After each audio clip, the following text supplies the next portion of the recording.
Some bonds between loved ones are so strong that even dementia cannot break them.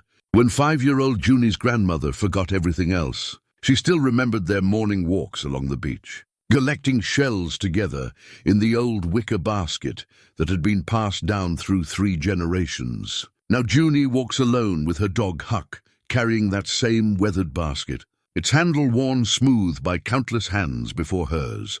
One morning, Huck brings back shells with strange markings carved into their surfaces. The markings look like writing, faint but deliberate, as if someone had carefully etched letters into the calcium.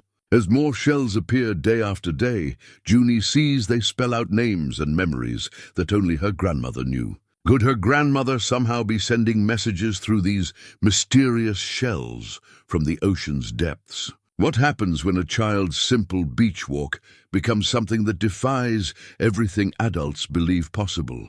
Before we jump back in, tell us where you're tuning in from. And if this story touches you, make sure you're subscribed, because tomorrow I've saved something extra special for you. The coastal town of Salt Harbor had weathered many storms, both literal and metaphorical, but none quite like the one brewing in the heart of the Gale family.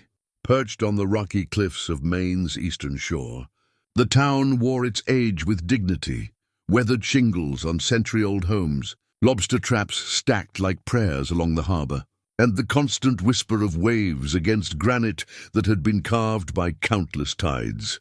In the pale light of dawn, Junie Gale's small figure moved along the beach like a ghost from another time. At 5 years old, she possessed an old soul that seemed to understand things beyond her years. Her auburn hair caught the morning light as she bent to examine shells, her movements deliberate and reverent, mimicking the careful way her grandmother once taught her to search for treasures the sea had left behind.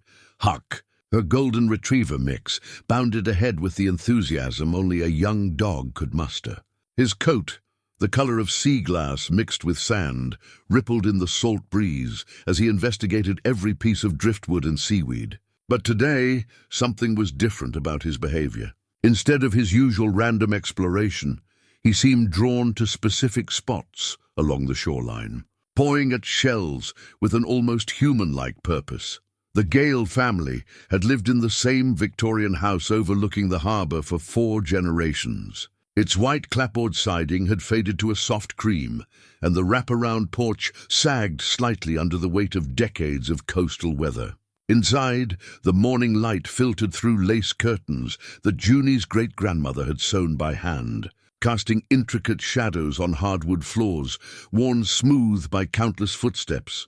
Margaret Gale, Grammy to Junie, sat in her favorite chair by the window, her silver hair catching the light like spun moonbeams. At 78, she had been the town's unofficial keeper of stories, the one people came to when they wanted to know about the old days, about the ships that had sailed these waters, about the families who had called this rocky coast home. Her leather-bound journal sat open on her lap, filled with decades of shell sketches and coastal folklore, but the pages might as well have been blank for all the recognition they held for her now. Dementia had crept into Margaret's mind like fog rolling in from the ocean, slowly at first, then all at once. The woman who had once recited the names and stories of every shell on the beach now struggled to remember her own daughter's face some mornings. But in those rare moments of clarity, her eyes would focus with startling intensity, as if she were seeing something the rest of them couldn't. "She's getting worse," Sarah Gale whispered to her husband Tom as they watched their daughter through the kitchen window. Sarah's voice carried the weight of sleepless nights and difficult decisions. At 42, she had inherited her mother's gentle strength, but lacked the older woman's easy confidence with the mysteries of the sea. Tom wrapped his arms around his wife's shoulders, feeling the tension that had become their constant companion. As the town's only veterinarian, he understood the cycles of life and decline, but understanding didn't make watching his mother-in-law's slow disappearance any easier. "Dr. Richardson thinks it might be time to consider—" "I know what he thinks," Sarah interrupted, her voice barely audible. "But she's still in there, Tom. Sometimes I catch her watching Junie with such awareness, such love. How can we put her somewhere else when she still has those moments?" The conversation was one they'd had countless times, each repetition wearing down their resolve like waves against stone. The assisted living facility in Rockland had a waiting list, and Dr. Richardson had made it clear that Margaret's episodes of confusion were becoming more frequent and potentially dangerous. Meanwhile, Junie remained blissfully unaware of the adult world's complications. To her, Grammy was still Grammy, even if she sometimes forgot things. The 5-year-old had developed an intuitive understanding of her grandmother's condition, speaking more softly during the confused times, offering simple comfort without being asked. Their morning routine had evolved naturally. After Tom left for the veterinary clinic and Sarah began her work as a freelance graphic designer, Junie would take Huck for their beach walk. It was a tradition that had started when Margaret was still sharp, still able to share the stories that made each shell special. Now it continued as Junie's way of maintaining that connection. Even if Grammy couldn't always remember their previous conversations, the leather-bound journal had been Margaret's constant companion for over 50 years. Its pages contained not just sketches of shells, but fragments of local history that existed nowhere else. Stories of lighthouse keepers who had seen strange lights on the water, of fishing boats that had returned with catches that shouldn't have existed in these waters, of women who had stood on these cliffs and somehow known when their men weren't coming home. Margaret had been the town's unofficial historian, the one who remembered which families had lost sons in the war, which houses had been built with lumber from ships that had run aground, which graves in the old cemetery held the bones of sailors whose names had been worn away by decades of coastal storms. All of that knowledge was locked away now, accessible only in fragments that surfaced unpredictably, like treasures revealed by retreating tides. The morning sun climbed higher as Junie continued her search along the waterline. She had her grandmother's keen eye for interesting specimens, though she couldn't yet identify them by their scientific names. To her, they were simply beautiful. Smooth ovals worn by countless tides, spiraled conch shells that whispered ocean secrets when held to her ear, delicate sand dollars that looked like coins from a fairy kingdom. Huck's behavior grew more purposeful as the walk continued. Instead of his usual scattered attention, he seemed to be following some invisible trail, his nose leading him to specific spots where shells lay partially buried in the sand. When he found what he was looking for, he would sit perfectly still, his tail wagging slowly, until Junie arrived to see what he had discovered. The first unusual shell appeared almost naturally among the others in her basket. It was a common periwinkle, nothing special, except for the faint markings on its surface that looked almost like scratches from rocks or other shells. Junie might not have noticed it at all if Huck hadn't sat beside it with such obvious pride, as if presenting her with a gift of particular importance. Back at the house, the family's morning unfolded with the careful choreography of people managing a chronic situation. Sarah checked on her mother while starting coffee. Tom reviewed his appointment schedule for the day, and Junie arranged her shells on the kitchen table in neat rows, just as her grandmother had taught her during those golden days when teaching had been possible. Margaret's lucid moments had become precious and unpredictable. Sometimes she would emerge from confusion like a swimmer breaking the surface of deep water, suddenly present and aware, asking detailed questions about Junie's day, or commenting on the weather with her old, sharp wit. These moments never lasted long, but they were enough to remind the family of the vibrant woman still trapped inside the fog of her failing memory. The house itself seemed to hold memories in its walls. In the living room, Margaret's chair faced the window where she could watch the changing moods of the ocean. Her knitting basket sat beside it, filled with projects she had started and forgotten, needles still holding stitches that would never be completed. On the mantelpiece, photographs chronicled decades of family life. Margaret as a young bride, Tom and Sarah's wedding day, Junie as a baby taking her first steps on this same beach. But it was the kitchen where the family's life truly centered. The old oak table had been hand-built by Junie's great-grandfather, and its surface bore the gentle scars of decades of use, rings from coffee cups, knife marks from food preparation, and the softer impressions left by countless shells that had been sorted and admired on its scarred surface. As the morning light strengthened, Junie began her ritual of examining each shell, turning them in the light to catch their colors and textures. She had inherited her grandmother's patient attention to detail, though she lacked the vocabulary to describe what she was seeing. The shells spoke to her in a language older than words, a communication of beauty and mystery that needed no translation.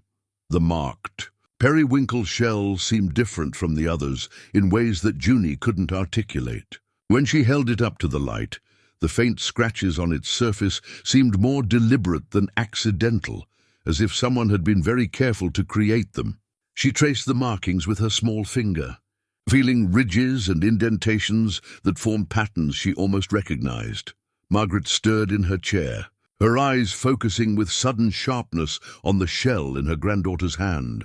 For a moment, the confusion cleared from her face like morning mist burning off in sunlight. "That one's special," she said, her voice carrying an echo of her former certainty. "They don't usually come this close to shore." The comment hung in the air like a question. But before anyone could ask what she meant, the fog rolled back into Margaret's eyes, and she returned to staring out the window with vacant patience. Sarah and Tom exchanged glances, wondering if this was another fragment of a memory that no longer connected to anything else, or if their daughter had indeed found something unusual on her morning walk. 3 days later, Huck's behavior became impossible to ignore. The golden retriever had always been an eager companion on beach walks, but now he moved with unmistakable purpose, leading Junie to specific spots along the shoreline, as if following a map only he could read. His tail would wag with excitement when he found what he was looking for, and he would sit perfectly still until Junie came to see his discovery. The second marked shell was a conch, larger than anything Junie had found before, its surface bearing not just scratches but what looked unmistakably like letters. The marks were faint, as if they had been etched with incredible delicacy, but when Junie traced them with her finger in the morning light, she could make out what appeared to be the letter J. "Look, Mama," Junie called out as she burst through the kitchen door, sand still clinging to her bare feet and the salty breeze following her inside. She held the conch shell like a treasure, her small hands cradling it with the reverence she had learned from watching her grandmother handle precious things. Sarah looked up from her laptop where she was working on a logo design for a local restaurant. The morning sun, streaming through the windows, caught the shell's surface, and even from across the room, she could see the markings her daughter was so excited about. "That's a beautiful shell, sweetie. Where did you find it?" "Huck showed me. He knew exactly where it was. And look," Junie brought the shell closer, pointing to the etched letter with breathless excitement. "It says J for Junie. Someone wrote my name on it." Tom glanced up from his coffee and morning newspaper, his practical mind already formulating explanations. "Shells get scratched up by rocks and sand, honey. Sometimes the marks can look like letters if you use your imagination." But Junie shook her head with the absolute certainty that only children possess. "No, Daddy, this is different. Watch." She placed the conch next to the periwinkle shell from 3 days earlier, arranging them carefully on the kitchen table. The morning light revealed the markings on both shells, and when placed together they seemed to form a pattern. Sarah abandoned her work and came to examine her daughter's discovery more closely. The scratches on both shells did indeed look deliberately made, too precise and clean to be the result of natural wear. The periwinkle bore what could be the letters UN, and the conch clearly displayed a J. When arranged in order, they began to spell something that made her breath catch in her throat. "June," she whispered, not realizing she had spoken aloud until she saw Tom's expression change. Margaret had been silent in her chair by the window, but now she turned toward them, with eyes that held more awareness than they had shown in weeks. "They're calling her," she said, her voice carrying an odd mixture of wonder and worry.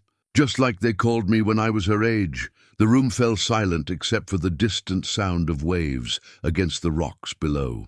Tom set down his coffee cup with careful deliberation, the kind of movement people make when they're trying to process something that doesn't fit their understanding of the world. "Mom, what do you mean?" Sarah asked gently, using the careful tone she had learned to use during her mother's more confused moments. But Margaret's eyes remained sharp and focused, more present than she had been in months. "The shells. They've been trying to tell us something for weeks now, but I couldn't remember how to listen. It's been so long since anyone in the family had the gift." "What gift?" Junie asked, her 5-year-old curiosity undaunted by the strange turn the conversation had taken. Margaret smiled, and for a moment she looked exactly like the vibrant storyteller she had been before the fog of dementia began to cloud her mind. "The ability to hear what the sea is trying to tell us, sweetheart. My grandmother had it, and her grandmother before her. I thought it had skipped our generation entirely." Tom cleared his throat, clearly uncomfortable with the direction their morning was taking. "Mom, shells don't carry messages. What Junie found might be unusual, but there has to be a logical explanation." "Does there?" Margaret asked, her voice gentle but challenging. "Tom, dear boy, you've lived on this coast for 15 years. Haven't you ever noticed that some things can't be explained by logic alone?" Before Tom could respond, Junie had gathered both shells and was examining them with renewed interest. "Grammy, how do I listen to them?" "Very carefully, my darling, very carefully." Margaret's voice grew softer, taking on the cadence of the storyteller she had once been. "The sea has been trying to communicate with the women in our family for generations. It chooses who it speaks to, and apparently it has chosen you." Sarah felt a chill that had nothing to do with the ocean breeze. "Mother, you're scaring me." "What are you talking about?"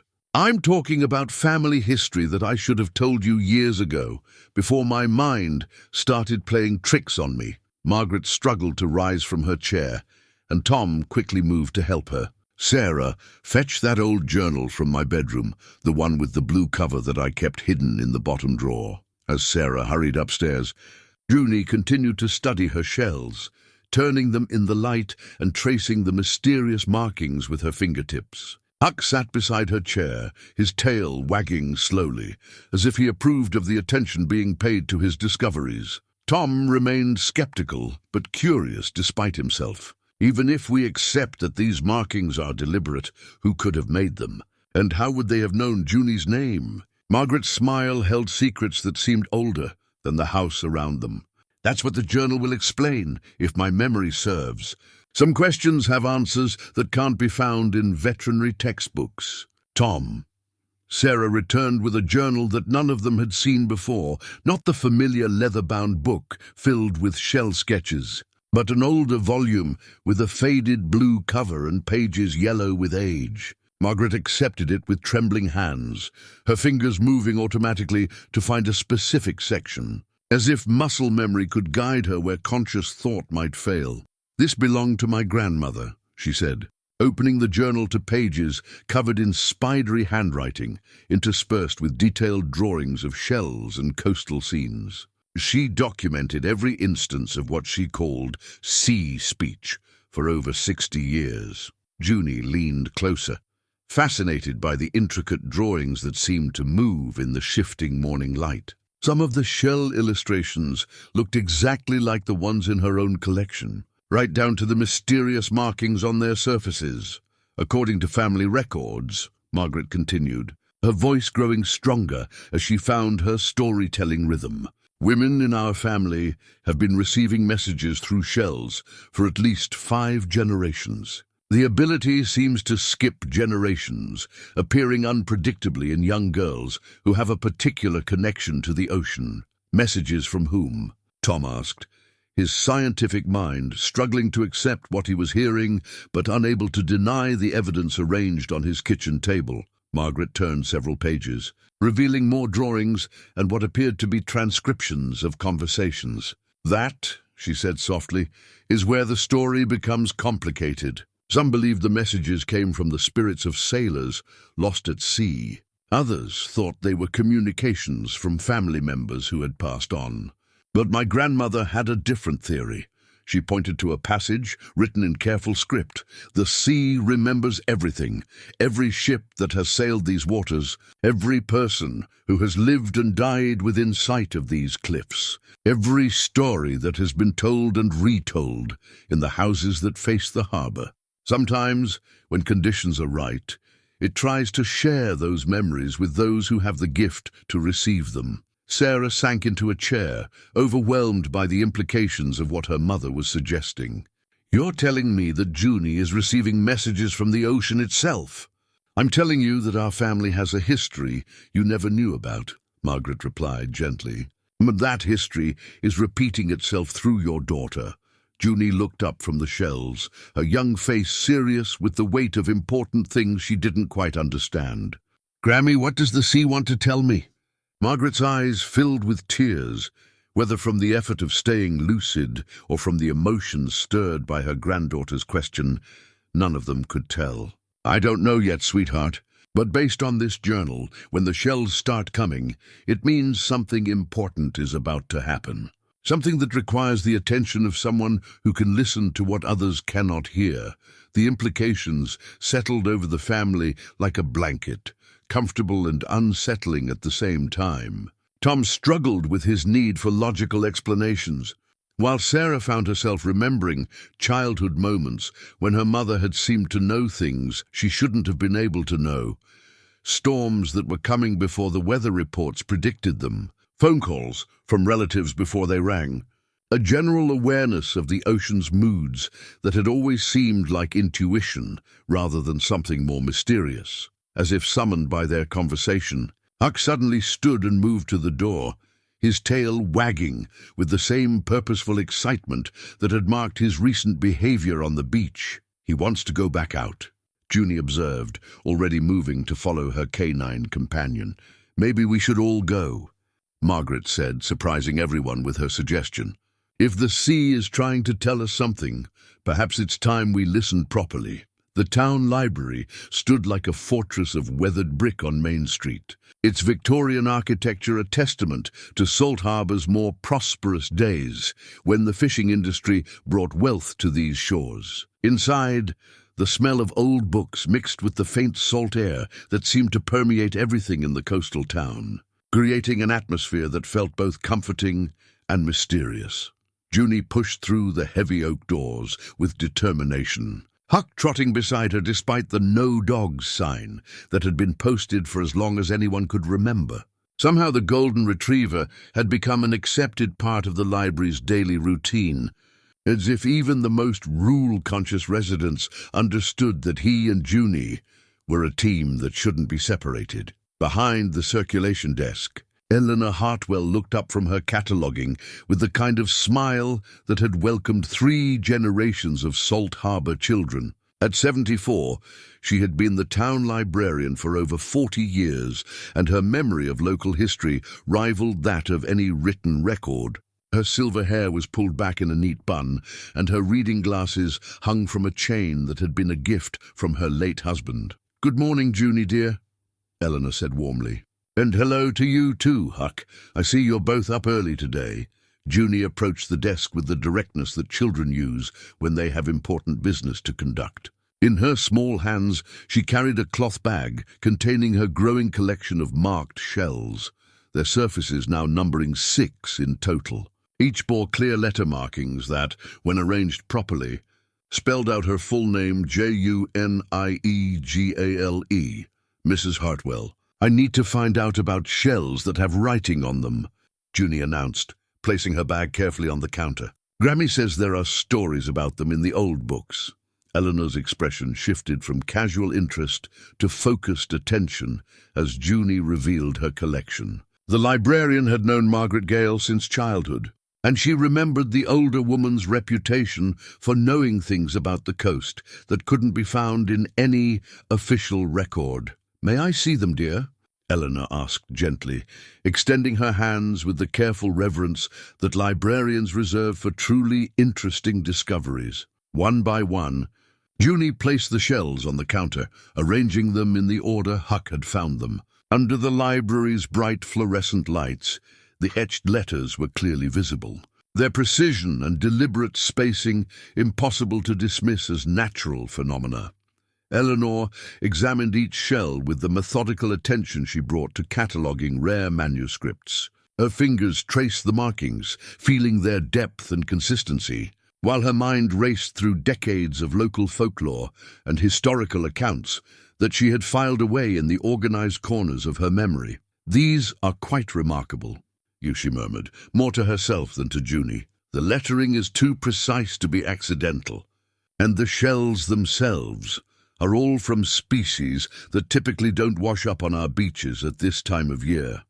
Huck keeps finding them," Junie explained. "He knows exactly where to look, like someone is leaving them there just for us." Eleanor stood and moved to a section of the library that most patrons never visited, the local history archive that occupied a series of tall wooden cabinets along the far wall. Her fingers moved through file folders with practiced efficiency, stopping occasionally to pull out documents that had yellowed with age. "Your grandmother isn't the first woman in this town to report unusual shell discoveries," Eleanor said, returning to the counter with an armload of materials. "There have been accounts going back over a century, though most people dismiss them as folklore or imagination." She opened the first folder to reveal a collection of newspaper clippings, some so old that the paper had begun to crumble at the edges. The headlines caught Junie's attention immediately. "Local woman claims ocean messages," "The mysterious shell discoveries continue along Harbor Beach," and "Family speaks of supernatural communication through sea treasures." "This article is from 1923, Eleanor explained, pointing to a photograph of a woman standing on the beach holding shells remarkably similar to those in Junie's collection. Agnes Morrison reported finding shells with letter markings that spelled out the names of sailors who had been lost in a storm 3 months earlier. Junie studied the photograph with intense concentration. The woman in the picture had the same serious expression that people wore when they were trying to explain something important that others might not believe. "What happened to her?" Junie asked. Eleanor turned the page to reveal more clippings. According to these reports, Agnes continued to find marked shells for several months. The letters eventually spelled out detailed information about a ship that had been lost off the coast 20 years earlier, information that led to the discovery of the wreck and the recovery of the crew's remains for proper burial. Did people believe her? Some did, especially the families of the lost sailors. Others thought she was either disturbed or running some kind of elaborate hoax. Eleanor's voice carried the patient tone of someone who had spent a lifetime watching human nature struggle with mysteries. "But here's what's interesting. After the ship was found and the sailors were properly buried, Agnes never found another marked shell. The messages simply stopped." Eleanor opened another folder, this one containing hand-drawn maps of the coastline marked with X's and notes in various handwritings. "Over the years, I've collected accounts from other families who reported similar experiences. Always women, always young girls or elderly women, and always during times when something important needed to be communicated or resolved." The maps showed locations all along Salt Harbor's coastline where unusual shells had been discovered. Some of the markings clustered around areas where historical records showed shipwrecks had occurred, while others appeared near locations that held significance in local family histories. "Mrs. Hartwell," Junie said with the directness that adults often found unsettling in children, "do you think the shells are real? I mean, do you think someone is really trying to talk to me?" Eleanor set down the folder and looked directly into Junie's eyes with the honesty that she had always believed children deserved. "I think that there are more mysteries in this world than any of us understand, and I think that some people are better at recognizing those mysteries than others. Your grandmother was always one of those people." She reached into another filing cabinet and withdrew a document that looked official, older than the newspaper clippings, but bearing the seal of the town. "Historical Society. This is a survey of the coastline conducted in 1887 after a particularly bad storm season. The surveyors noted several shipwrecks that had never been officially recorded, including one they found in unusually shallow water near what is now your family's section of beach. Junie leaned closer to study the faded map, following Eleanor's finger as it traced the outline of the coast. The surveyors wrote that local residents reported unusual tidal patterns and debris formations in that area for years after major storms, as if the sea was attempting to bring things to the surface that had been buried. Like the shells? Possibly. Eleanor's voice carried the careful tone of someone presenting possibilities rather than certainties. What's particularly interesting is that this same area appears in multiple reports over the decades, always associated with unusual shell discoveries, always connected to families who had lived on this coast for several generations. Huck, who had been patiently lying beside Junie's chair, suddenly lifted his head and looked toward the library windows. His tail began wagging with the same purposeful rhythm that had become familiar to Junie over the past week. "He wants to go back to the beach," Junie observed, already beginning to gather her shells. Eleanor helped her arrange the shells carefully in their cloth bag. "Junie, dear, would you mind if I made copies of these documents for your family? I think your parents might find this historical context helpful." "That would be nice," Junie replied, though her attention was already shifting toward the door, where Huck was waiting with obvious impatience. As they prepared to leave, Eleanor placed a gentle hand on Junie's shoulder. "Whatever is happening with your shells, remember that knowledge is never something to be afraid of. Understanding the past can help us make sense of the present." Junie nodded solemnly, accepting this wisdom with the same seriousness she brought to all adult conversations. That seemed important. As she and Huck left the library, Eleanor watched through the window as they headed toward the path that led down to the beach. The child's small figure and the dog's golden coat disappearing into the morning mist that still clung to the coastal landscape. The morning mist clung to the coastline like a whispered secret as Junie and Huck made their way down the familiar path to the beach. The tide was retreating, leaving behind a fresh canvas of wet sand, marked with the intricate patterns of receding waves. But today, something extraordinary waited at the water's edge that would change everything the family thought they understood about their situation. Huck's behavior had evolved beyond mere excitement into something that resembled reverence. He approached a cluster of seaweed and driftwood with slow, deliberate steps, his golden tail wagging in a rhythm that seemed almost ceremonial. When he stopped and sat perfectly still, Junie knew he had found something important. Nestled among the twisted ribbons of kelp lay a collection of shells, unlike any she had discovered before. These weren't just marked with letters. They seemed to tell a story through their arrangement and the objects accompanying them. But it was the small, tarnished ring, half buried in the sand beside them, that made Junie's breath catch in her throat. She recognized it immediately, though she had only seen it in photographs. The delicate band of gold with its small diamond setting had belonged to her grandmother, lost decades ago during a storm when a wave had caught Margaret off guard while she was collecting shells with Junie's mother as a small child. With careful reverence, Junie lifted the ring from the sand, feeling its weight in her palm like a piece of concentrated memory. The metal was dark with age and salt exposure, but the diamond caught the morning light with the same fire it had held on her grandmother's wedding day. 56 years ago, the shells arranged around where the ring had rested told a story that Junie could read even without fully understanding its implications. They spelled out remember and love and always, words that seemed to pulse with meaning beyond their simple letters. But it was the personal nature of the message that transformed this from a curious mystery into something that reached directly into the heart of their family. Junie gathered everything carefully into her cloth bag, her 5-year-old mind processing the significance of what Huck had led her to discover. This wasn't just about mysterious communications anymore. This was proof that something or someone who knew their family intimately was reaching out to them through the shells. The walk back to the house felt different.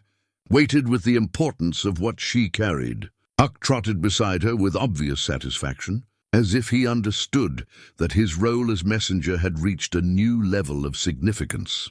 Inside the kitchen, the morning routine was unfolding with its usual careful choreography.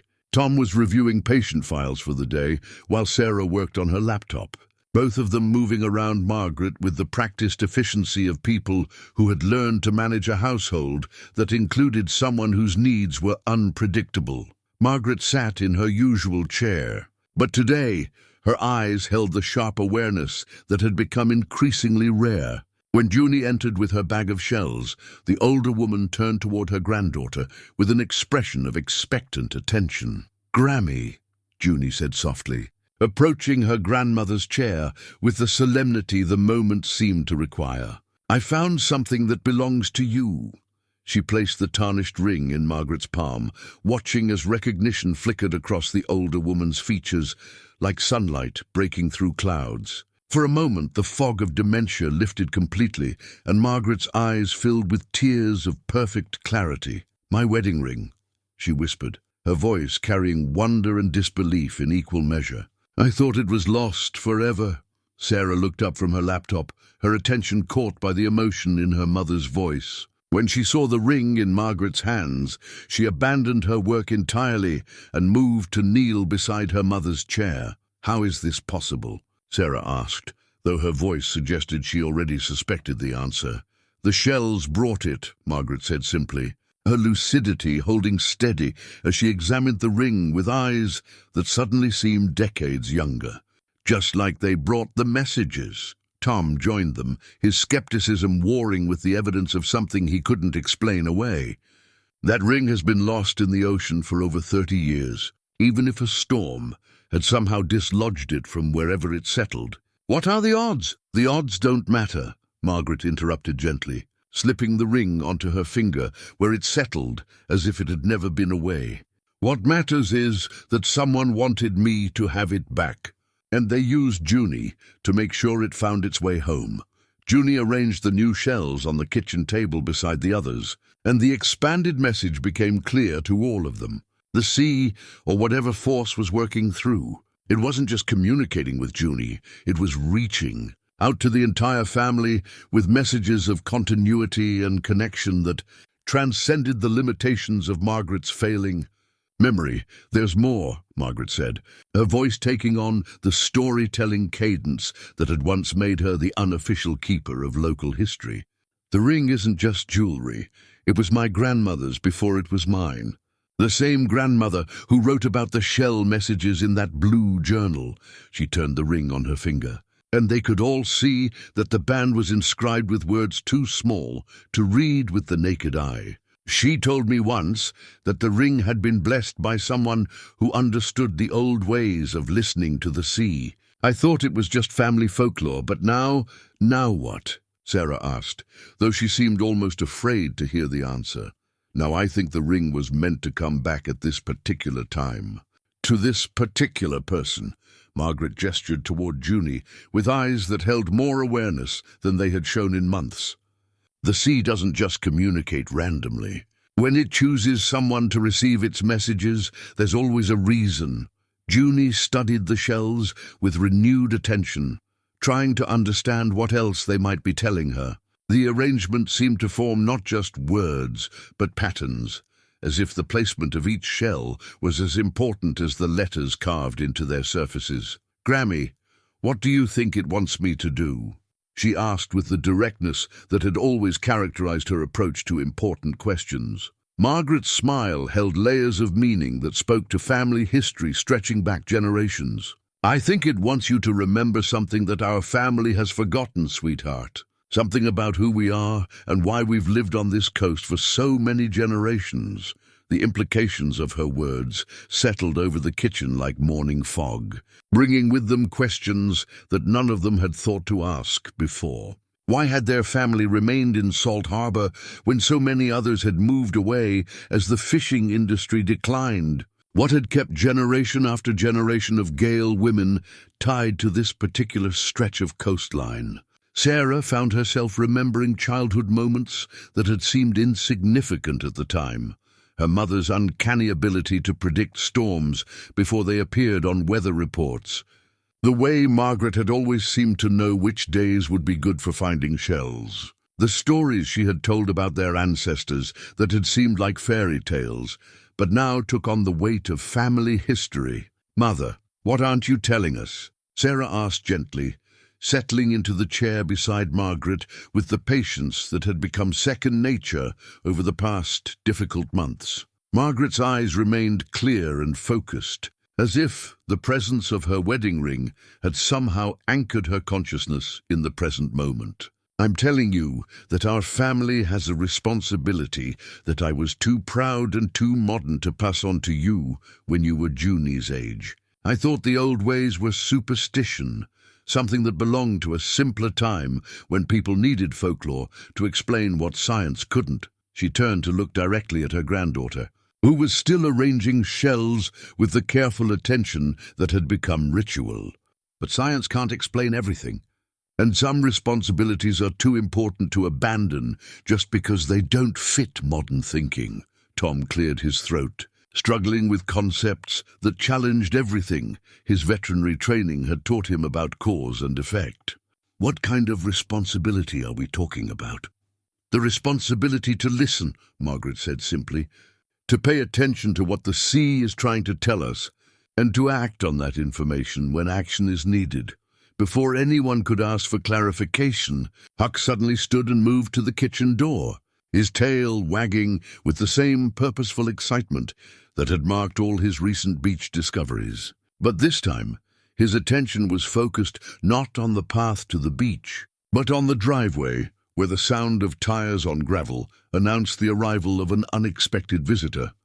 Through the window, they could see a black sedan pulling up to the house, not the kind of casual visit that neighbors typically paid, but something more official. The man who emerged from the car wore a suit that looked expensive and out of place in their coastal community, and he carried a briefcase that suggested business of a serious nature.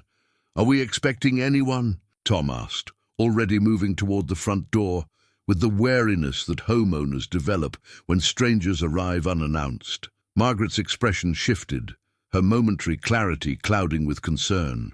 "I don't know who that is, but Huck doesn't like him." Indeed, the golden retriever had positioned himself between the family and the door, his friendly demeanor replaced by a protective stance that none of them had seen before. His hackles weren't raised, but there was an alertness in his posture that suggested he was prepared to defend his family, if necessary. The doorbell rang with the insistent tone of someone who expected to be answered promptly.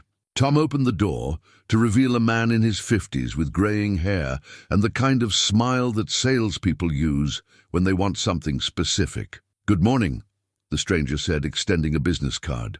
"I'm Richard Pemberton from Atlantic Coastal Development. I was hoping to speak with the property owners about a business proposition that could be very beneficial for your family." Tom accepted the business card, but didn't invite the man inside. "We're not interested in selling, if that's what this is about." "Oh, I think you might be once you hear what we're offering," Pemberton replied, his smile never wavering. "We're prepared to make an offer that's significantly above market value for waterfront property in this area. Enough to ensure that Mrs. Gale could receive the finest care available, and enough to set up your daughter's college fund with money left over." The mention of Margaret's care need suggested that this man had done his research, and the timing of his visit, just as their family was grappling with both supernatural mysteries and practical concerns, felt like more than coincidence. Sarah joined Tom at the door, her protective instincts aroused by the stranger's presumptuous knowledge of their private affairs. "How do you know about my mother's condition?" "Small towns talk, Mrs. Gale," Pemberton said smoothly. "And I understand that medical care for dementia patients can be quite expensive. Our offer would remove all those financial concerns permanently." Margaret's voice carried from the kitchen with surprising strength. "Tell him we're not interested in his money and ask him why he's really here." Pemberton's smile faltered slightly at the sharpness in the elderly woman's tone. Perhaps I could come inside and discuss the details of our offer. I think you'll find our terms quite generous. I think you'll find our answer quite final, Tom replied firmly. We're not selling. As he began to close the door, Pemberton placed his hand on the frame to stop him. Mr. Gale, I hope you'll reconsider. This area is going to be developed whether you participate or not. It would be much better for everyone if we could work together. The implied threat hung in the air like smoke, transforming what had begun as a business proposition into something that felt more like a warning. Tom closed the door firmly and turned the deadbolt, his jaw tight with anger at the stranger's presumption. Well, Margaret said from her chair, her wedding ring catching the morning light as she gestured toward the window where Pemberton could be seen returning to his car. I think we just learned why the shells are coming now. The developer's visit cast a shadow over the house that lingered long after his sedan disappeared down the coastal road. Margaret's momentary clarity seemed to sharpen rather than fade, as if the threat to their family home had provided her mind with a focal point strong enough to cut through the fog of dementia. Junie, she said, turning to her granddaughter with eyes that held decades of accumulated wisdom, I think it's time you learned about the real reason our family has lived on this land for so long. She struggled to rise from her chair, and Tom quickly moved to help her, surprised by the determination in her movements. Margaret walked to the old roll-top desk in the corner of the living room, a piece of furniture that had belonged to her grandmother and had sat largely untouched since her diagnosis, with hands that trembled slightly but moved with purpose. She worked the combination lock that secured the desk's interior compartments. The mechanism clicked open to reveal cubbyhole filled with documents, photographs, and artifacts that none of them had seen before. Your great-great-grandfather didn't buy this land, Margaret said, her voice taking on the authoritative tone of someone sharing family history that had been carefully preserved. It was given to him by the town in 1892, in recognition of services rendered during what the official records called unusual maritime difficulties.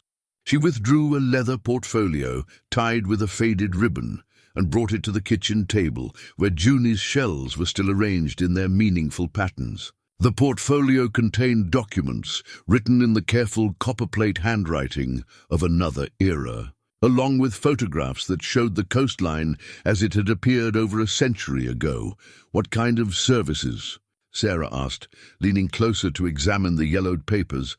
Margaret opened the portfolio to reveal what appeared to be an official commendation signed by the mayor and town council of Salt Harbor. The language was formal and circumspect, but the essential facts were clear. Junie's ancestor, Ezra Gale, had provided extraordinary assistance in the recovery of persons and property lost at sea during the maritime disasters of 1891-1892. There was a terrible winter that year, Margaret continued, her memory seeming to strengthen as she handled these tangible connections to the past. Ship after ship was lost in storms that came without warning, and the official rescue services were overwhelmed. Families were losing fathers and sons faster than the town could dig graves. She turned to a page that contained a hand-drawn map of the coastline, marked with X's that corresponded to locations where ships had been wrecked. The concentration of markings along their section of beach was unmistakable. Ezra Gale seemed to know things that others didn't, Margaret said, her finger tracing the coastline on the map. He knew where to look for survivors, which wreck sites might still yield recoverable cargo, and most importantly, he knew when storms were coming before anyone else did. Junie studied the map with the same intense concentration she brought to her shell arrangements. How did he know? Margaret's smile carried the weight of family secrets finally being shared. According to the family stories that were passed down to me, he could read the messages that the sea sent through shells, driftwood, and tide patterns. The town thought he was simply an exceptional sailor with good instincts. The family knew better. She turned several pages to reveal detailed sketches of shells that looked remarkably similar to those currently arranged on their kitchen table. The drawings were accompanied by careful notations in Ezra's handwriting. documenting the messages he had received and the actions he had taken based on that information. Third shell, marked with anchor symbol, indicates wreck site 2 miles north of harbor. Margaret read from one of the entries. Survivors likely in sea cave beneath northern cliffs. Search at low tide. She looked up at her family. The notation is dated 3 days before the rescue that saved 14 men who had been given up for dead. Tom examined the documents with the careful attention he usually reserved for medical records. These are incredibly detailed. If this is accurate, your ancestor was essentially running a supernatural maritime rescue service, and the town rewarded him with the land where we still live, Sarah said. Beginning to understand the full implications of their family history, Margaret nodded, then withdrew another item from the portfolio, a set of pages that had been torn from what appeared to be a ship's logbook. The paper was heavily water-damaged, but portions of the text were still legible. This belonged to the merchant vessel Providence, lost in January of 1892, she said, handling the fragile pages with reverence. According to Ezra's notes, the shells led him to the wreck site, where he found this logbook floating in a sealed chest. Sarah leaned closer to read the faded text, making out fragments of what appeared to be a captain's final entries. The handwriting grew increasingly desperate as it described a storm that had come without warning, compass readings that made no sense, and the gradual realization that the ship was being driven toward rocks that shouldn't have existed in their known position. "Listen to this," Sarah said, finding a passage that was still clearly readable. "The sea seems alive with malevolent purpose, as if something beneath the waves desires our destruction. The local pilot we took on in Boston warned of strange tides in these waters, but I dismissed his concerns as superstition. I now fear that superstition may be the only explanation for what we face." Margaret's expression grew solemn as she listened to her daughter read the captain's words. Ezra believed that the sea was trying to warn people about dangers, but that most people had lost the ability to understand its language. He saw himself as a translator, someone who could receive the warnings and act on them to save lives. Junie had been listening to this family history with the absorption that children bring to stories that help them understand their place in the world. Now she looked at her grandmother with eyes that seemed older than her 5 years.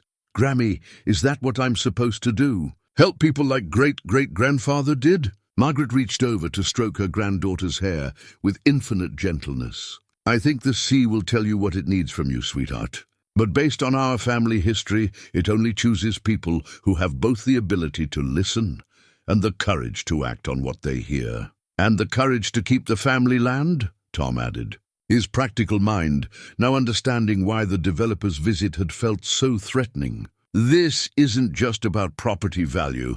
It's about maintaining a connection that has existed for over a century." Sarah studied the map again, noting how the marked wreck sites seemed to form a pattern around their section of coastline. "Mother, do you think there are still things down there? Ships or other things that might need attention?" Margaret's answer was interrupted by Huck, who had been lying quietly near Junie's feet, but now stood and moved to the window facing the ocean. His tail wagged with the familiar rhythm that indicated he had detected something significant, and his focused attention toward the water suggested that whatever the sea was trying to tell them, the message was becoming more urgent. 3 days after the developer's visit, the shells began arriving in greater numbers and with increasing urgency. Huck's morning beach excursions now yielded collections that filled Junie's cloth bag to capacity, each shell bearing marks that seemed to tell fragments of a larger story that was slowly revealing itself. The kitchen table had been transformed into a workspace where Junie arranged her discoveries with the methodical precision of an archaeologist piecing together ancient texts. The messages had evolved beyond simple names and words into something that resembled a historical narrative, complete with dates, locations, and what appeared to be detailed descriptions of events that had occurred along their coastline decades ago. Margaret's lucidity had stabilized at a level that surprised everyone, as if her connection to her granddaughter's discoveries was providing her mind with an anchor strong enough to hold back the tide of confusion that had been claiming her memories. She spent hours each day helping Junie interpret the shell messages, her knowledge of local history providing context for the fragments of information that the sea was sharing. "This is extraordinary," Eleanor Hartwell said, examining the latest collection of shells that Junie had brought to the library for documentation. "If these markings are accurate, they're providing information about shipwrecks that never made it into any official record." The librarian had become an unofficial partner in their investigation, using her access to historical archives to verify the details that emerged from Junie's shell messages. Time and again, the information proved accurate. Dates of storms that matched weather records, names of ships that appeared in maritime insurance documents, and cargo manifests that corresponded to items that had occasionally washed up on beaches over the decades. "Mrs. Hartwell," Junie said, with the directness that had become her trademark in adult conversations, "do you think the shells are trying to tell us about something that hasn't happened yet?" Eleanor paused in her examination of a particularly intricate shell whose surface bore what appeared to be coordinates written in tiny, precise numerals. "What makes you ask that, dear?" Junie pointed to a group of shells that she had separated from the others. Their markings were different, less like historical records and more like warnings or instructions.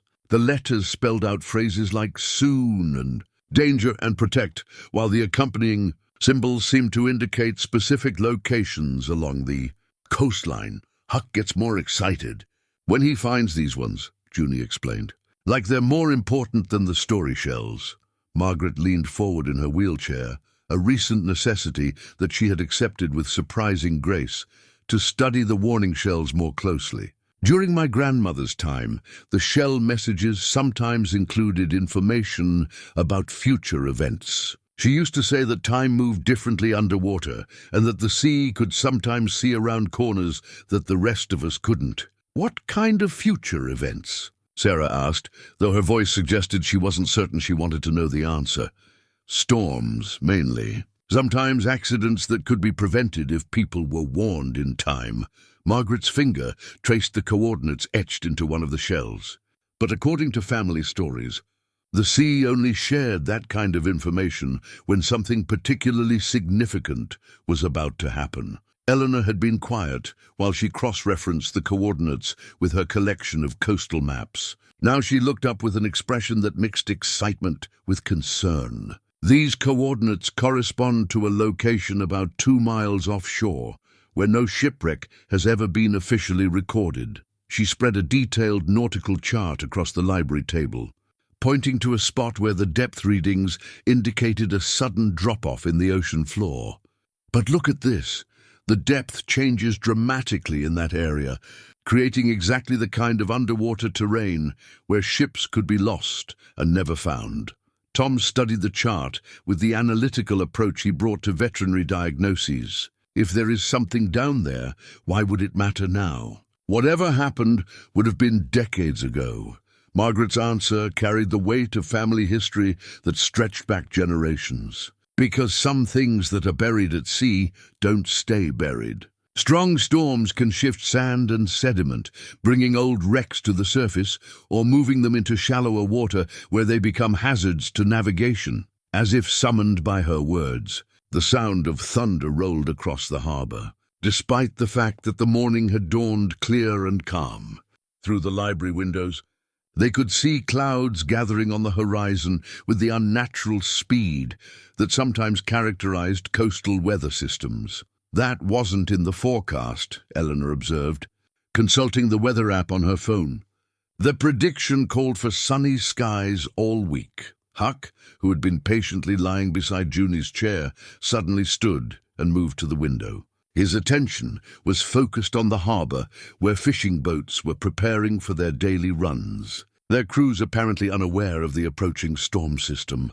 "We need to warn them," Junie said with the matter-of-fact certainty that had characterized all her recent observations about the shell messages. Warn them about what? Tom asked. A storm that may or may not develop into something serious? Margaret's voice carried the authority of someone who had spent a lifetime reading coastal weather patterns. Tom, look at those clouds. That's not a normal storm system. It's moving too fast and the color is wrong. If the shells are warning us about immediate danger, we need to take that warning seriously. Eleanor was already reaching for the library's phone. I can call the harbour master. Even if the storm doesn't amount to much, it's better to err on the side of caution. But before she could dial, the lights in the library flickered as the first strong gust of wind hit the building. Through the windows, they could see that the harbour had transformed from calm to choppy in a matter of minutes, with waves that were already large enough to make small boat operations dangerous. The fishing boats that had been preparing to leave were now struggling to secure their moorings as the wind increased in intensity. One vessel, an older lobster boat called the Mary Catherine, appeared to be having engine trouble and was being pushed toward the rocky breakwater by the rapidly rising seas. That's Jack Morrison's boat, Margaret said, her voice tight with concern. He's got a crew of 3 men, and if they can't get their engine started... She didn't need to finish the sentence. Everyone in the library could see that the Mary Catherine was in serious trouble, and the storm was intensifying faster than anyone could have predicted. Junie gathered her shells with swift, purposeful movements, her small hands sorting through them until she found the ones that seemed most urgent. Grammy, the shells say there's a safe place, a deep channel between the rocks where the water stays calm, even in big storms. The old smuggler's passage, Margaret breathed, her eyes widening with recognition. I haven't thought about that in decades, but my father used to tell stories about boats that could ride out storms in a hidden channel that ran behind the outer rocks. Eleanor was speaking rapidly into the phone, trying to reach the harbour master and relay their concerns about the sudden storm and the location of the possible safe harbour. But the connection was poor, filled with static that suggested the weather was already interfering with communications. Outside, the situation was deteriorating rapidly. The Mary Catherine was now clearly in distress, her engine smoking as her crew struggled to regain control in seas that had become dangerous in the space of less than 10 minutes. The revelation came not through shells or supernatural messages, but through a simple glass bottle that Huck retrieved from the beach during the chaos of the sudden storm. While the family huddled in the library watching the Mary Catherine struggle against the rising seas, the golden retriever had somehow made his way to the shore and returned with something that would transform everything they thought they understood about their situation. The bottle was old, its glass clouded by decades of saltwater exposure, but it had been sealed with wax and wrapped in oilcloth that had protected its contents from the ocean's corrosive touch. Inside, clearly visible through the weathered glass, was a letter written in handwriting that Margaret recognized immediately. "That's my writing," she said, her voice filled with wonder and confusion as Junie carefully extracted the bottle from Huck's gentle mouth. "But I don't remember writing any letter, and I certainly don't remember putting it in a bottle." Sarah examined the bottle more closely, noting details that suggested it had been carefully prepared for long-term preservation. The wax seal bore the impression of a ring, the same ring that had been returned to Margaret through the shells just days earlier. "Mother, when could you have done this?" Sarah asked gently, though she was beginning to suspect an answer that would challenge everything they thought they knew about dementia and consciousness. Margaret's eyes held a clarity that seemed to transcend her usual moments of lucidity. "I think I did it during one of my wandering episodes. You know how sometimes I would leave the house at night and you'd find me on the beach in the morning, confused about how I got there." The family exchanged glances, remembering the frightening period when Margaret's condition had included episodes of nighttime wandering that had required them to install locks and alarms to keep her safe. They had assumed these incidents were symptoms of her deteriorating condition, random expressions of confusion and disorientation. What if they weren't random? Margaret continued, her voice growing stronger as the implications became clear to her. What if, during those episodes, When my conscious mind was struggling with the disease, some deeper part of me was still able to connect with the family gift. What if I was preparing messages for this moment, when Junie would need guidance? With trembling hands, she broke the wax seal and withdrew the letter from its protective wrapping.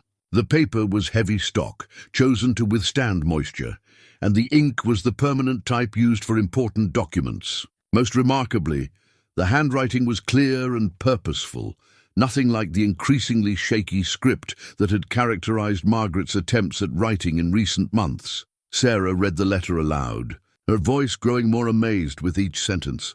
"My dearest Junie, if you are reading this, then the shells have done their work and you have discovered the family gift that I was never able to teach you properly. By the time you find this message, my conscious mind may no longer be able to guide you, but my deeper self, the part that connects with the sea, has been preparing for this moment. The shells are not messages from the dead or from supernatural forces. They are communications from the ocean itself, which holds memory in ways that science does not yet understand. Every ship that has sailed these waters, every life that has been lived within sight of these cliffs, every story that has unfolded along this coastline, all of it becomes part of the sea's vast consciousness. Women in our family have served as interpreters of this oceanic memory for generations. We translate the sea's concerns into actions that protect both the ocean and the people who depend on it. The ability often manifests during times of crisis, when the balance between human activity and oceanic health is threatened. The developer who visited you is planning something that will damage this coast permanently. Not just the construction of expensive houses, but deep-water dredging that will destroy the underwater landscape where countless ships have come to rest. The sea is not just warning you about immediate dangers like storms. It is asking you to prevent a disaster that would erase centuries of maritime history. The coordinates in the shells will lead you to a ship that holds evidence of environmental damage that occurred here in the illegal dumping of industrial waste that the company responsible covered up by sinking the evidence in what they thought was deep water. The recent storms have shifted the wreck into shallow water where it can be recovered. That evidence will stop the development project and preserve the coastal ecosystem that our family has been protecting for over a century. But you must act quickly. The next major storm will either bring the wreck to the surface where it can be found, or bury it so deeply that it will never be recovered. I know this sounds impossible, my darling girl, but trust in the family gift and trust in Huck, who has been chosen by the sea to help you, just as similar companions have helped our ancestors. The ocean chooses its messengers carefully, and it chose both of you for reasons that will become clear. All my love and all my hopes for your courage. Grammy. The silence that followed Sarah's reading was broken only by the sound of the storm raging outside and the distant noise of rescue boats finally reaching the Mary Catherine. The fishing vessel had found safety in the hidden channel that Junie's shells had revealed, and her crew was being evacuated to safety even as the family grappled with revelations that transformed their understanding of Margaret's condition. "You mean you've been conscious this whole time?" Tom asked, his voice a mixture of awe and something that might have been anger. "While we've been making plans for assisted living and worrying about your safety, you've been conducting some kind of supernatural environmental protection operation." Margaret's expression combined regret with determination. "Not conscious in the way you mean. The dementia is real, and most of the time I am as confused and lost as you've observed. But during certain moments, usually at night, when the connection to the ocean is strongest, something else takes over. A deeper part of my mind that remembers the family responsibility and prepares for what needs to be done." Eleanor, who had been listening with the fascination of someone whose life had been spent cataloging the impossible, leaned forward with obvious excitement. "Margaret, do you realize what you're describing? You're talking about a form of consciousness that operates independently of normal cognitive function. This could revolutionize our understanding of both dementia and human potential." "What I'm describing," Margaret replied with gentle firmness, is what our family has always done. We listen to the sea and we act on what we hear. The fact that I can still do it even while my ordinary mind is failing just proves that the connection runs deeper than conscious thought. Junie had been studying the letter with the intense concentration she brought to important communications. Now she looked up at her grandmother with eyes that held both love and determination. Grammy, I understand now. The shells weren't just teaching me about the family gift. They were preparing me to save the ocean and stop the bad men who want to hurt it. Margaret nodded, her pride in her granddaughter evident despite the tears that had begun to flow down her cheeks. And I won't be able to help you much longer, sweetheart. The part of my mind that can still connect with the sea is using all its energy to prepare you for what comes next. After this storm passes, you'll be the one who has to listen to the shells and decide what to do. The weight of generational responsibility settled over Junie's small shoulders like a cloak, passed down through centuries of Gale family women. But instead of being frightened by the magnitude of what was being asked of her, she seemed to grow stronger and more focused, as if she had been preparing for this moment all her 5 years of life. The storm had passed, leaving behind a coastline transformed by the violence of wind and waves that had reshaped familiar landmarks into something new and strange. Where the beach had been smooth sand the day before, now lay exposed sections of bedrock, twisted metal debris, and most significantly, the dark outline of what appeared to be a ship's hull, barely visible beneath the retreating waters. Margaret's condition had begun to deteriorate rapidly after the revelations of the previous day, as if the effort of maintaining lucidity long enough to explain the family legacy had exhausted her remaining cognitive reserves. She spent most of her time sleeping now, rousing only occasionally to offer brief guidance or encouragement to Junie, who had accepted her new role with the matter-of-fact determination that children sometimes bring to extraordinary circumstances. The wreck is exactly where the coordinates indicated, Eleanor reported, lowering her binoculars as she, Sarah and Tom stood on the bluff overlooking the beach. The storm surge must have shifted tons of sand and sediment. Whatever was buried down there has been exposed for the first time in decades. Junie sat nearby, surrounded by the complete collection of shells that had been accumulating over the past weeks. She had arranged them into a complex mosaic that seemed to form a map of the coastline, with specific markers indicating not just the location of the newly revealed wreck, but also what appeared to be a timeline for action. The shells say, "We have 3 days," she announced with the same calm certainty she might use to report the weather. "After that, the tides will cover it again, and it won't come back for a long time." Huck had been restless since the storm ended, his attention constantly drawn to the water where the dark shape of the wreck created an interruption in the normal pattern of waves. His behavior suggested urgency, as if he understood that time was running short for whatever needed to be accomplished. Tom studied the wreck through Eleanor's binoculars, his practical mind cataloguing the challenges they would face in investigating what lay beneath the waves. Even at low tide, most of that hull is underwater. We'd need diving equipment and expertise to explore it safely, and we'd need to do it without attracting attention from Atlantic coastal development, Sarah added, glancing toward the road where a black sedan had been parked intermittently over the past 2 days. "I don't think it's a coincidence that they're keeping such close watch on our property right now." Eleanor had spent the morning making phone calls to marine archaeologists, environmental scientists, and journalists who might be interested in whatever evidence the wreck contained. But she had been careful to avoid mentioning the supernatural aspects of their discovery, focusing instead on the historical significance of a previously unknown shipwreck that had been exposed by the storm. Dr. Patricia Caldwell from the Maritime Archaeological Institute is driving up from Boston today, she reported.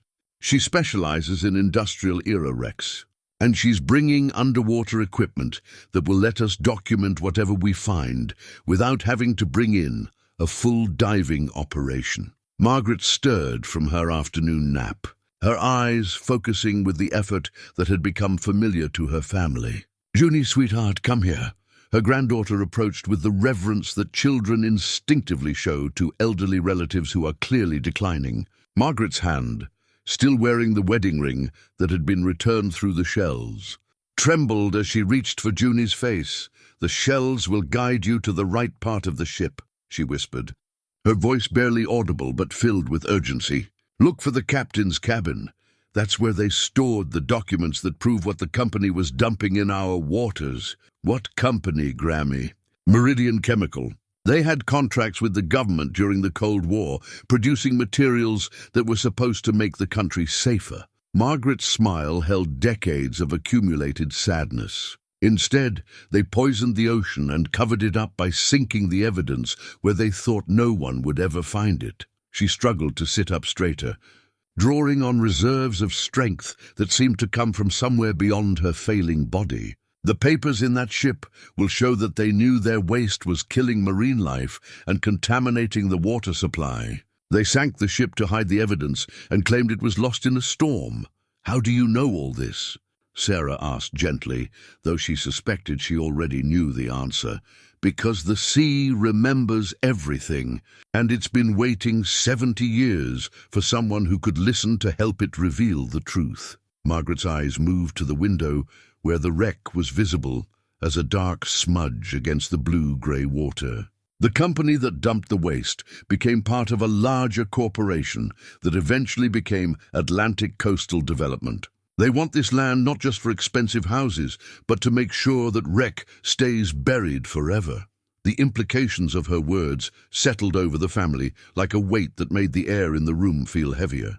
They were not just dealing with supernatural communications and family legacies. They were confronting a cover-up that had lasted for decades and involved millions of dollars in potential liability. Tom's expression shifted from skepticism to grim determination as he processed the scope of what they were facing. "If that's true, then we're not just racing against the tides. We're racing against people who have a lot of money and power invested in keeping this secret buried." Dr. Caldwell arrived in the early afternoon, driving a van loaded with specialized equipment that looked more like something from a science fiction movie than traditional archaeological tools. She was a woman in her 50s, with the kind of weathered competence that came from decades of working in challenging marine environments, and she approached their situation with the professional curiosity that had made her reputation in maritime archaeology. "I've never seen storm exposure quite this dramatic," she said, setting up her underwater camera equipment while studying the wreck through waterproof binoculars. "Whatever was holding this ship in place for the past 70 years must have been completely disrupted by the recent weather patterns." Junie watched the preparations with intense focus, occasionally consulting her shell arrangement as if checking details against some internal map. Her behavior had evolved over the past few days, from childlike curiosity to something that resembled professional expertise, as if the family gift was manifesting through accelerated intuition about marine environments. "Dr. Caldwell," she said with the directness that adults had learned to take seriously, "the important parts of the ship are in the back, where the captain lived. The shells say that's where the papers are that will stop the bad men." Patricia Caldwell paused in her equipment setup, clearly uncertain how to respond to guidance from a 5-year-old about maritime archaeology. But Eleanor intervened with the diplomatic skills that had made her an effective librarian for 4 decades. "Junie has shown remarkable intuition about coastal conditions," she explained carefully. "Her family has lived on this shore for generations, and she seems to have inherited an unusual sensitivity to oceanic patterns. Well, the stern section would be the logical place to look for a captain's quarters and any documentation," Dr. Caldwell agreed diplomatically. "And if there are papers that have survived underwater for 70 years, they would need to be in a sealed environment, possibly a safe or strongbox that maintained watertight integrity." The afternoon tide was approaching its lowest point, creating a window of opportunity that wouldn't occur again for another 12 hours. As Dr. Caldwell prepared her diving equipment, The family gathered on the beach with the nervous energy of people who understood that the next few hours would determine the outcome of their confrontation. With forces much larger than their small coastal community, Margaret had insisted on being brought down to the shoreline in her wheelchair, despite her family's concerns about her increasing frailty. She sat wrapped in blankets, her eyes fixed on the dark outline of the wreck, with an intensity that seemed to transcend her usual moments of confusion. "She's been part of the ocean for 70 years, Margaret murmured, her voice carrying the rhythm of someone speaking partly to herself, waiting and remembering, holding on to secrets that needed to be told. The black sedan had moved to a position where its occupants could observe the beach activity, and Tom had noticed additional vehicles parked at strategic points along the coastal road. Atlantic Coastal Development was clearly taking their archaeological expedition seriously, though whether their interest was protective or threatening remained unclear. "We're being watched," Sarah observed quietly, trying not to make her awareness obvious to their observers. Dr. Caldwell nodded grimly as she finished checking her diving equipment. "That's not unusual when there are potential legal implications to maritime discoveries. But it does mean we need to document everything thoroughly and get the evidence secured quickly." She entered the water with the methodical precision of someone who had performed similar operations hundreds of times, her underwater camera and metal detector creating a technological bridge between the family's supernatural guidance and the modern world's need for verifiable evidence. Junie stood at the water's edge, her collection of shells arranged in careful patterns on the sand beside her. Occasionally, she would adjust their positions, as if fine-tuning some kind of communication system, and each time she made a change, Huck would respond by moving to a different position along the shoreline. "She's directing the search from up here," Eleanor observed with amazement, watching as Dr. Caldwell's movements underwater seemed to correspond with Junie's shell arrangements. "The family gift," Margaret said softly, her voice filled with pride and sadness in equal measure. "She's learned in days what it took me years to understand. The sea chose well when it chose her." 15 minutes into the dive, Dr. Caldwell's voice crackled through the waterproof radio with barely contained excitement. "I found the stern section, and there's definitely a sealed cabin area. The preservation is remarkable. Much better than we had any right to expect." Junie nodded with satisfaction, as if confirming something she had already known. "The shells say the water inside the ship is different. It kept the papers safe, like they were in a special box." Another 10 minutes passed before Dr. Caldwell reported her most significant discovery. "I've located what appears to be a captain's safe, and it's still sealed. The lock mechanism is corroded, but the watertight seals seem to have held. I'm going to need specialized tools to open it safely."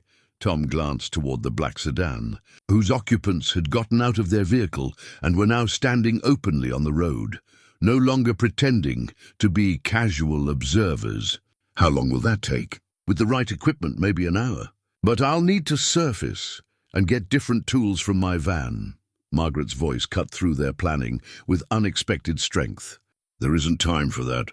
They know what we're doing, and they won't let us finish if they can prevent it." As if summoned by her words, a second black sedan pulled up beside the first, and several men in expensive suits got out and began walking purposefully toward the beach.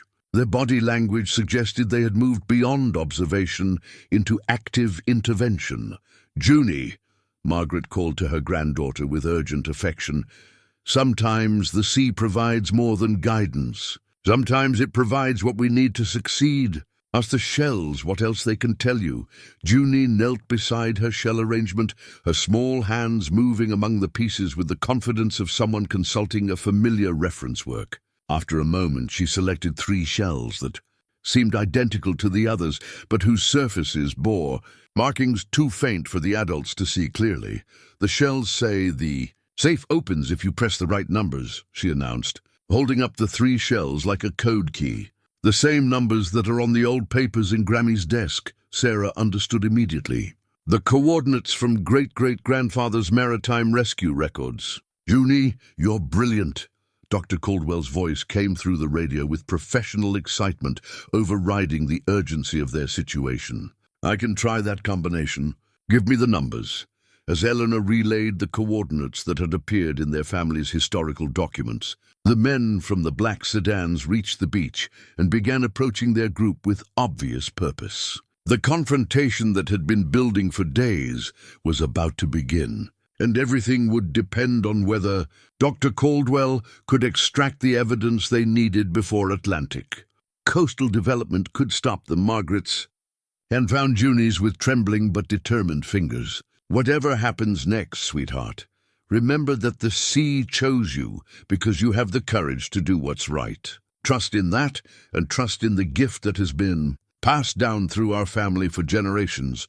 The final pieces of their supernatural investigation were falling into place just as the forces arrayed against them were moving to prevent the truth from being revealed. The first man to reach their group on the beach wore the kind of expensive suit that was designed to command respect and intimidate opposition. He approached with the confidence of someone who had spent years using money and legal pressure to get his way.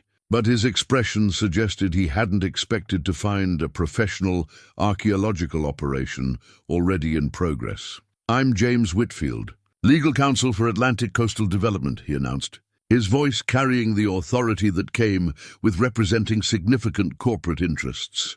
I'm here to inform you that you're conducting unauthorized excavation on property that is under legal review for acquisition. Tom stepped forward, positioning himself between the corporate attorney and his family with the protective instincts that had served him well in dealing with difficult clients at his veterinary practice. This is a public beach, and Dr. Caldwell has all the necessary permits for maritime archaeological research. Whitfield's smile held no warmth as he produced a folder of legal documents from his briefcase. Actually, the property rights extend into the water, and any shipwreck in this location would fall under salvage law that requires proper corporate authorization.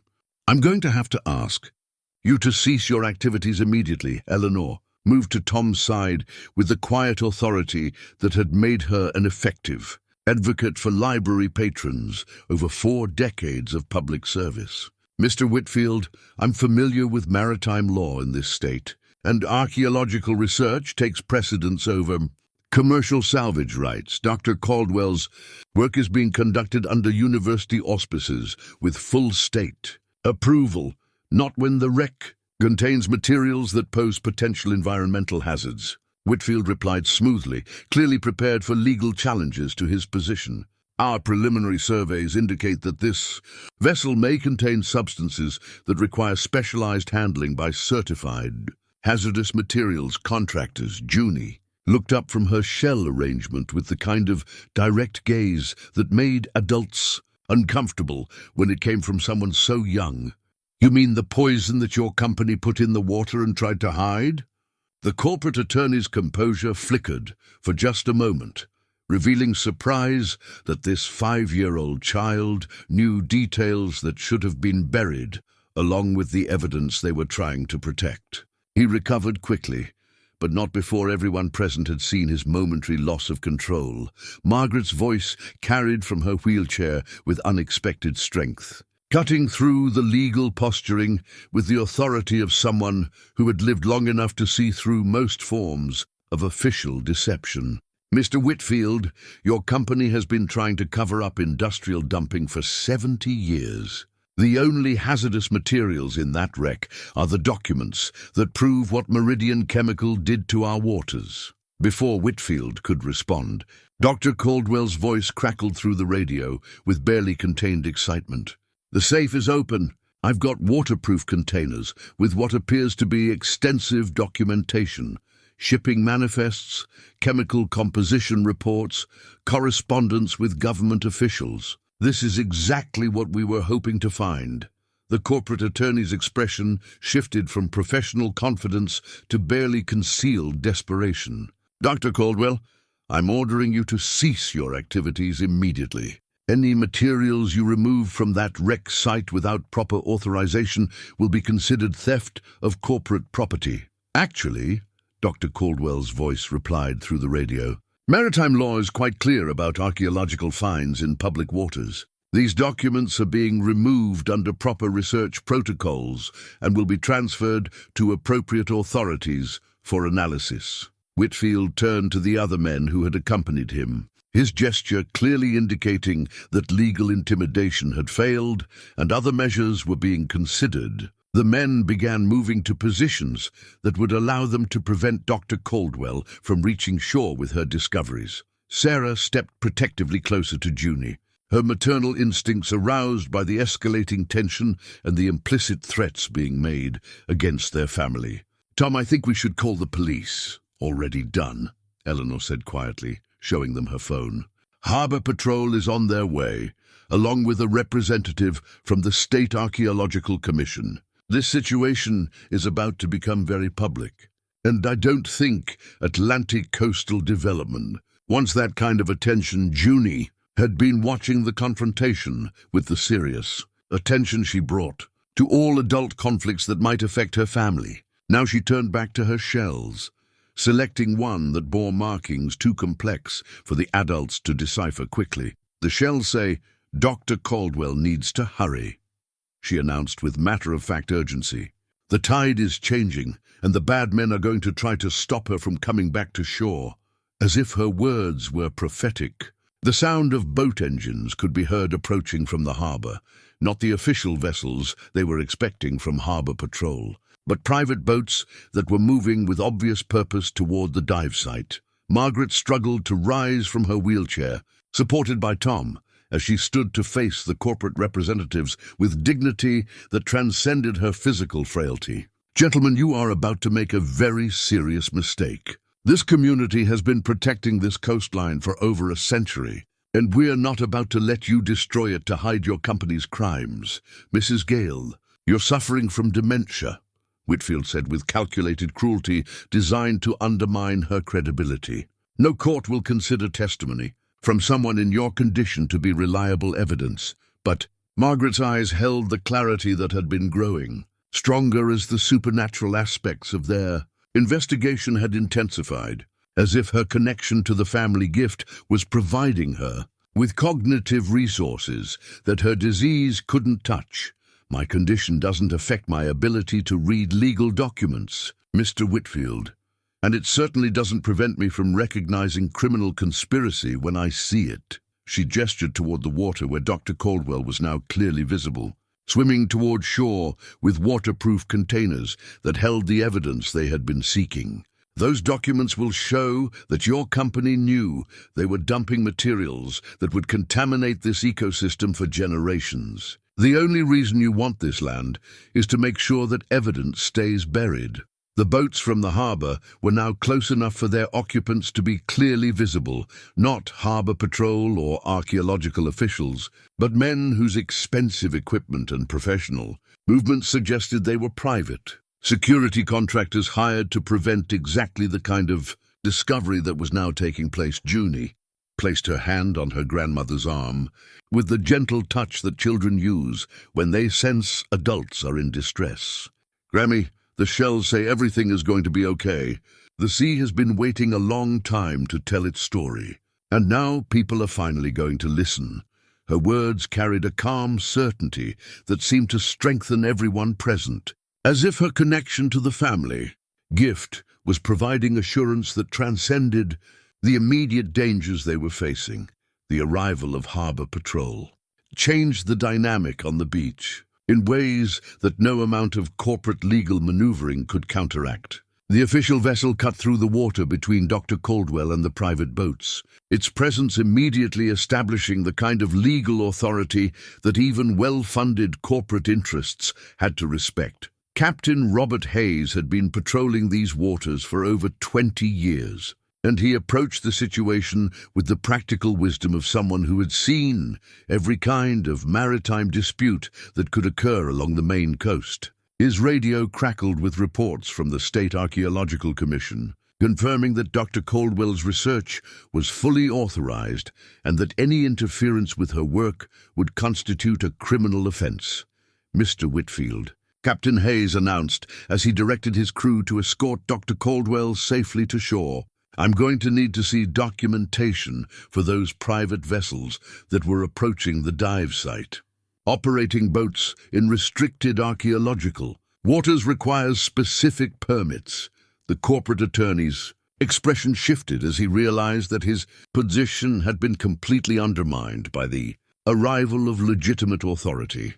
The private security contractors retreated to a safe distance, clearly unwilling to engage in confrontation with official law enforcement.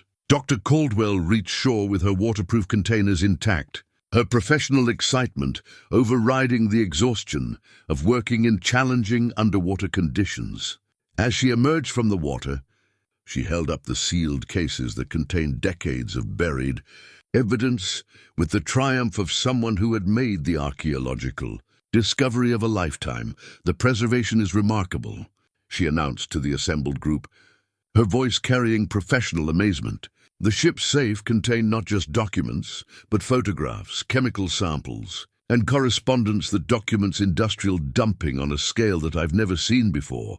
Margaret had remained standing throughout the confrontation, supported by Tom, but drawing strength from sources that seemed to transcend her physical limitations. Now she approached Dr. Caldwell with eyes that held decades of accumulated vindication. "The sea has been trying to tell this story for 70 years, she said softly, her voice carrying the authority of someone whose family had served as interpreters between the ocean and the human community for generations. "Thank you for helping it finally find its voice." Junie had been arranging her shells throughout the climactic confrontation, creating patterns that seemed to mirror the resolution of tensions that had been building for weeks. Now she approached the waterproof containers with the reverence that children bring to moments they recognize as historically significant. "Can I see the papers that the sea kept safe?" she asked Dr. Caldwell with polite directness. The archaeologist opened one of the containers to reveal documents that had been preserved in remarkable condition despite their decades underwater. The papers were arranged in careful order, as if someone had taken great care to organize the evidence before the ship was deliberately sunk.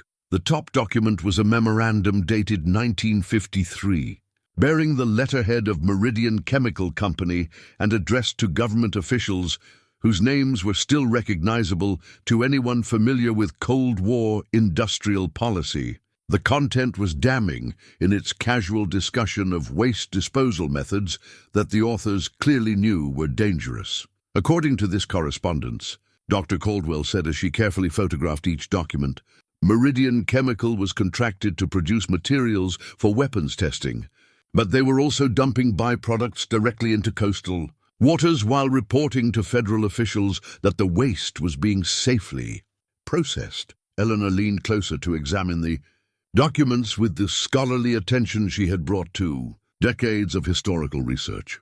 These letters show that company officials knew they were contaminating fishing grounds and drinking water supplies, but they calculated that the economic benefits outweighed the environmental costs. Captain Hayes had been monitoring the situation with the practical attention that maritime law enforcement required. But now he approached the document review with obvious concern.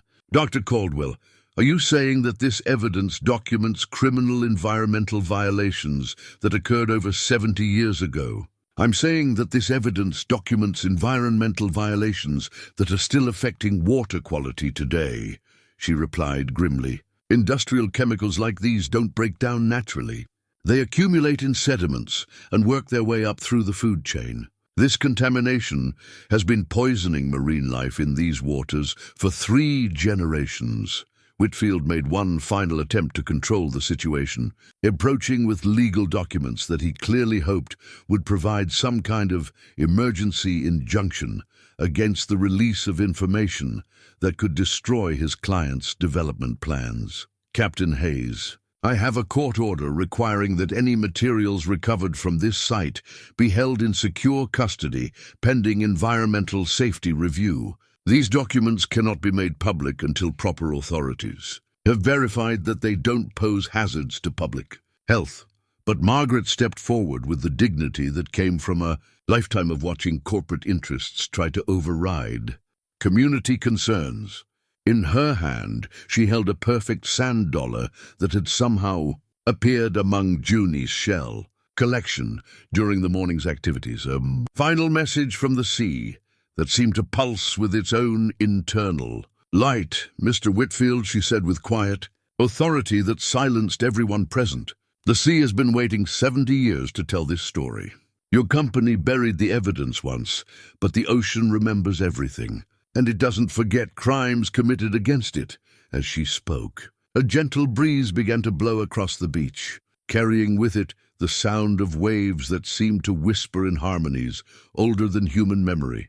Junie's shells began to move slightly in their careful arrangements, creating new patterns that spelled out a single word that everyone present could read: justice. The moment held the weight of generational resolution as Margaret, representing the family's long stewardship of this coastline, passed the sand dollar to her granddaughter, who would carry the responsibility forward into whatever challenges the future might hold. 6 months later, the coastline around Salt Harbor had become a model for environmental restoration and historical preservation that drew visitors from across the country.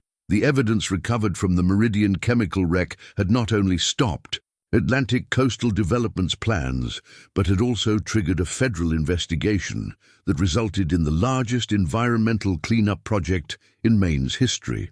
Junie walked the familiar beach path with Huck at her side, but her morning routine had evolved beyond simple shell collecting into something that resembled stewardship of a sacred trust. The shells still came, though less frequently now, bringing messages that tended to focus on maintenance and protection, rather than urgent warnings about hidden dangers. Margaret had passed peacefully in her sleep 2 months after the confrontation with the corporate developers.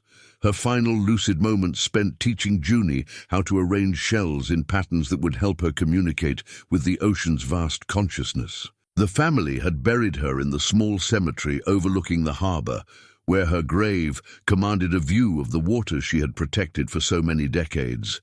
The house had become quieter without Margaret's presence, but it also felt more settled, as if the completion of her mission had brought a kind of peace to the generations of family history that its walls contained. Sarah had converted Margaret's room into a study where she worked on a book about the family's experiences, while Tom had become involved with the marine sanctuary that had been established using funds from the environmental settlement. "Look, what Huck found today," Junie announced as she entered the kitchen with her collecting basket, now joined by a younger companion, a golden retriever puppy named Sandy, who had been drawn to their family with the same mysterious purpose that had originally brought Huck to them. The morning's collection was smaller than the dramatic accumulations of shells that had characterized the period of crisis, but each piece seemed chosen for its beauty rather than its message-bearing capacity.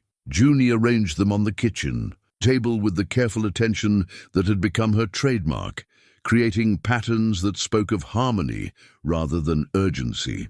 Eldona Hartwell had become a regular visitor, officially serving as the archivist for the Gale family Maritime Heritage Collection that had been established with support from the State Historical Commission. Unofficially, she served as Junie's mentor in understanding how their family's supernatural gift fit into the broader context of coastal folklore and environmental stewardship.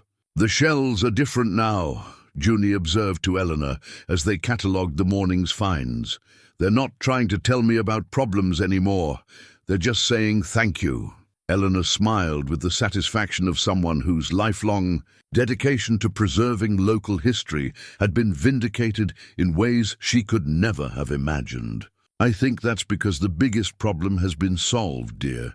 The sea knows that its story has finally been told and that people are taking action to heal the damage." Through the kitchen window, they could see the ongoing environmental restoration, work that had transformed the coastline into a living laboratory for marine ecosystem recovery. Scientists from universities across the region had established research stations along the shore, and the area had been designated as a national marine sanctuary with special protections for both historical sites and marine life. Dr. Caldwell had received international recognition for her work in documenting the Meridian chemical cover-up, but she had chosen to establish her permanent research base in Salt Harbor, where she could continue studying the intersection of environmental, history, and archaeological evidence. Her presence had brought resources and attention that had revitalized the community in ways that went far beyond tourism revenue.